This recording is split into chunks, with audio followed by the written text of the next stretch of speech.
বাণিজ্য উপদেষ্টা শেখ বশির উদ্দিন বলেছেন, বাজারে চালের কোনো ঘাটতি নেই, নিজস্ব মজুদে এবং স্থানীয় উৎপাদনেও ঘাটতি নেই। ঠিক এই মুহূর্তে বাজারে এই দামের কোনো যৌক্তিক কারণ আমরা দেখছি না। বুধবার সকালে রাজধানীর বেগুনবাড়ি দীপিকার মোড়ে দেশব্যাপী স্মার্ট ফ্যামিলি কার্ডের মাধ্যমে টিসিবির পণ্য বিক্রয় কার্যক্রমের উদ্বোধনী অনুষ্ঠানে তিনি এসব কথা বলেন।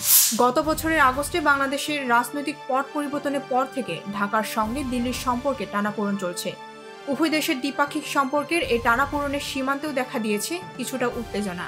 এমন অবস্থায় সীমান্তে ভারতীয় ভূখণ্ডের 5 কিলোমিটার এলাকা বাংলাদেশ নিজেদের দখলে নিয়েছে বলে খবর বের হয়েছে। তবে ভারতীয় ভূখণ্ড দখলে নেওয়ার এমন খবরকে ভিত্তিহীন বলে দাবি করেছে দেশটির সীমান্তরক্ষী বাহিনী বিএসএফ। মঙ্গলবার এক প্রতিবেদনে এই তথ্য জানিয়েছে ভারতীয় বার্তা সংস্থা পিটিআই।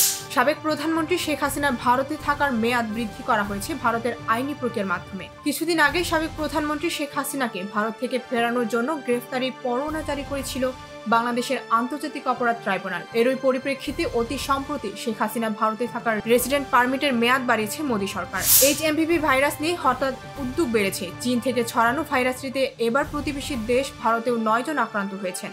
এইচএমভিভি ভাইরাস নিয়ে হঠাৎ উদ্যোগ বাড়ছে। চীন থেকে ছড়ানো ভাইরাসটিতে এবার প্রতিবেশী দেশ ভারতে 9 জন আক্রান্ত হয়েছেন। ভারতীয় সংবাদ মাধ্যমের খবরে বলা হয়, গত ডিসেম্বরে 714 জনের এইচএমভিভি পরীক্ষা করা হয়েছিল। তার মধ্যে 1.3% শরীরে ভাইরাস ধরা পড়েছে।